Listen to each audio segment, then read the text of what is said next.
What's going on, guys? Welcome to today's video. Hope everyone's doing well.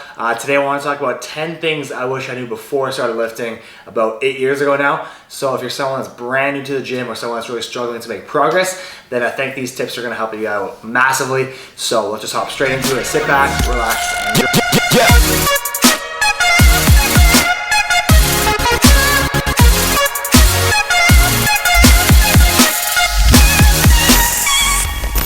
Okay, so first on the list is newbie gains are real. This is definitely true.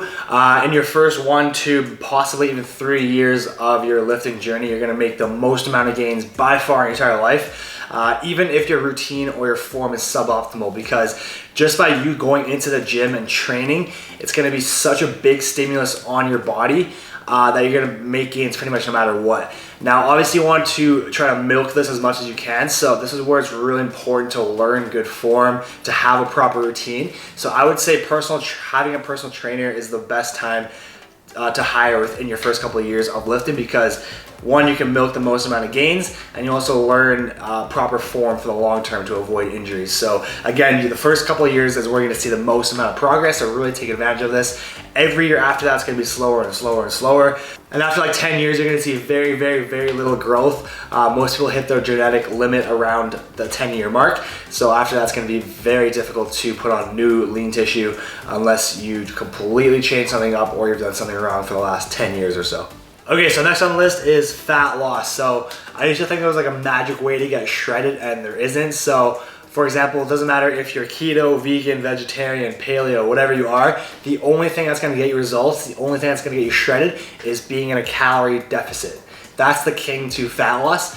And the reason why a lot of these diets work isn't because of the method of the diet, it's because most of those diets are eliminating a food group entirely, and by default you're going to be in a calorie deficit. So for example, with keto, you're completely eliminating carbs, so by default you're pretty much going to be automatically in a calorie deficit, because it's pretty hard to overeat on just proteins and fats. So again, the king to fat loss is being in a calorie deficit. Doesn't matter the method to which you do it. All right, so next on the list is training volume. This is a big mistake I used to do when I started lifting the first couple of years. I would go into the gym and completely destroy like one muscle group. So for example, I would do like chest Mondays, back Tuesdays, shoulders Wednesdays, arms Thursdays, etc. And this was really dumb, because I would do like 8 to 10 like exercises for just chest or just back. And again, this is very inefficient, especially if you're a newer lifter. You don't need nearly that much volume to make progress. You can actually make a ton of progress by just doing 3-4 sessions per week.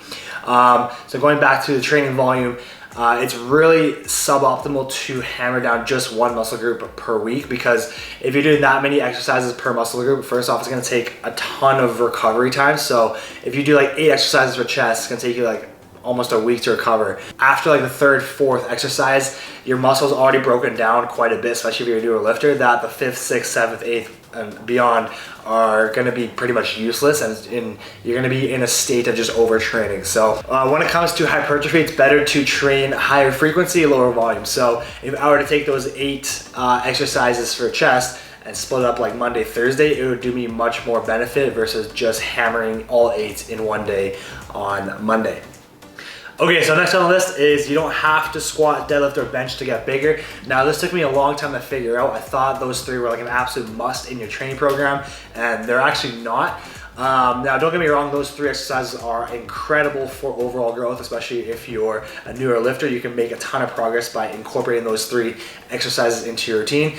Just make sure, it's absolutely essential, especially with these 3, because they're big compound movements, that you have someone watching you, or you learn proper form or have a personal trainer or whatever it is. But again, you don't have to include those in your training program if you have bad knees or bad hips, or if you don't want to. So for example, like if you want to get a bigger booty, you don't have to squat to get a bigger booty. You can do hip extensions. If you want to get bigger quads, you don't have to squat. You can do leg extensions and progressively overload on that. So again, you don't have to include these big 3 compounds into your training program. There are different ways to hit the muscle group, but again, I think these are incredible movements for overall growth. Okay, so next on the list is all about calories, fats, carbs, and proteins, knowing your macros. I really wish I learned all this way earlier into my journey. It is so important to know how many calories you need to eat and what your macro breakdown should be. So for example, like if you're not eating enough protein, you're not gonna make nearly as much progress. If you're not having enough fats, your hormones are gonna be sub-optimized, and so on and so forth. But knowing the amount of calories you need to eat to grow or to lose weight is absolutely critical. You're gonna make a lot faster progress if you're able to know how many calories to eat and what the breakdown of those calories, aka your macro targets, should be. Okay, so next on the list, and possibly the most important on the list, is form. Form in the gym. Form is everything. So what I mean by this is if you're not a power lifter, it doesn't matter how much weight you lift.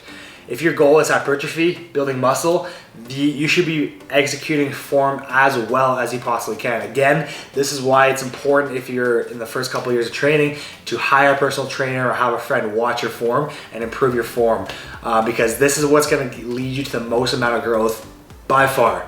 I used to try to just lift as much weight as possible, especially when you're in high school. You want to outlift your friends. Your ego is involved. Not only is this suboptimal for hypertrophy, it also increases your risk for injury significantly. So to me, it's not even worth it. I don't even do 1 rep maxes anymore. Haven't done in a long time, just because it does me no benefits in terms of hypertrophy. I'm not a powerlifter. So drop your ego at the door, really focus on form and try to place as much tension on that muscle. And I guarantee you're gonna see significantly more growth if you focus on your form versus your... All right, so next on the list is eat the foods you enjoy. You don't need to eat broccoli, rice, or chicken every single day. Again, the thing that matters the most is your macro breakdown and your calorie intake. It doesn't matter as much where those calories come from. Obviously, you want to try to eat as clean as possible because of all the other health benefits and all the micronutrients you get from clean and whole foods. But again, you don't have to eat those foods that come across as mandatory in order to build muscle in the fitness industry. So you can easily replace rice, for example, with pasta, bread, or whatever really you want, as long as your macros and your calories are optimized for whatever your goals are. All right, so next on the list is supplements. Supplements are way overhyped, obviously, for marketing reasons. I actually did a full video on this. I'll have it linked somewhere up here for you to check out if you're interested. But first couple of years of lifting, I definitely spent a ton of money on supplements, thinking they were like the magic pill or powder to get me to the next level, and they're definitely not. I used to think mass gainers and stuff like that were the only way I could gain muscle.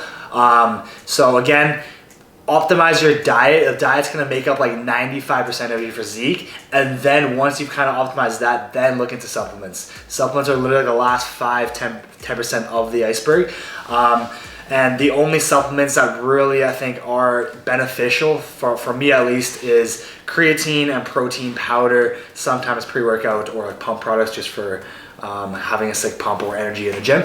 But again, you don't need supplements at all in order to build a sick physique. Really just hone in on your diet, make sure that's optimized, and then look into supplements if that's something you're interested in. All right, so next one on the list, the big one, is training your legs. This is definitely something I didn't really take seriously in the first maybe 2-3 years of lifting. I really focused only on upper body just because I played soccer before I started lifting, so I thought my legs were already kind of developed. So I really didn't, maybe I do legs once a month, obviously, which is not ideal. But you want to train legs because the biggest muscles in your body are in your legs.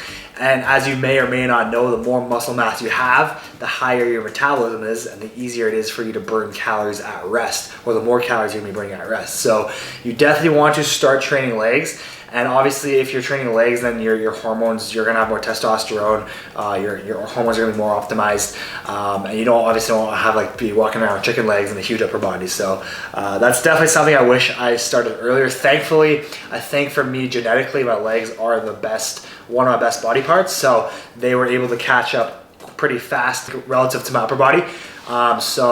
But I really wish I started training legs a lot younger of an age. All right, so last but certainly not least is bulking properly. I definitely took this to an extreme. When I first started working out, I would eat as much as humanly possible because I thought the more I ate, the more I grew. And this is absolutely not true. The rate of your muscle growth really depends on genetics and your experience. So just because you're eating more calories, it does not equate to growing more muscle mass. Again, it comes down to genetics. Your body can only grow muscle so fast. And the most I would ever bulk now is probably 500 calories over my maintenance calories. So I would figure out my maintenance calories. So for example, if your maintenance calories is 2,500 calories per day, the amount you would need to eat every day to not change weight, I would add maximum 500 calories on top of that. So 3,000 calories per day, and you're gaining about 1 pound a week with doing that. So also with bulking, it's important to not just eat like whatever you want. Obviously junk food is easier to eat because it tastes good and it's higher calories. So in terms of like getting your calories, it's easier from junk food, but you just end up feeling like absolute garbage, and for long-term health purposes is obviously not ideal. So I would strongly suggest leaning towards a leaner bulk or healthier bulk.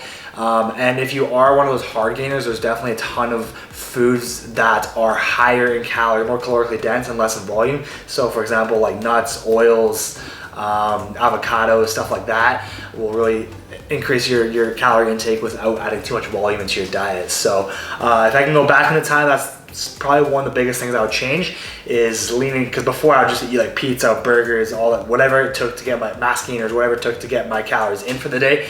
And as a result, I would just feel like absolute shit, have like bad breakouts, bad side effects from eating constant garbage food every day. So now I really, when I do bulk, it's as clean as possible. So guys, that's the video for today. Hope you enjoyed it. If you did, make sure to give it a thumbs up. Comment down below which tip you thought was the best, and I'll catch you guys in the next one. Peace out.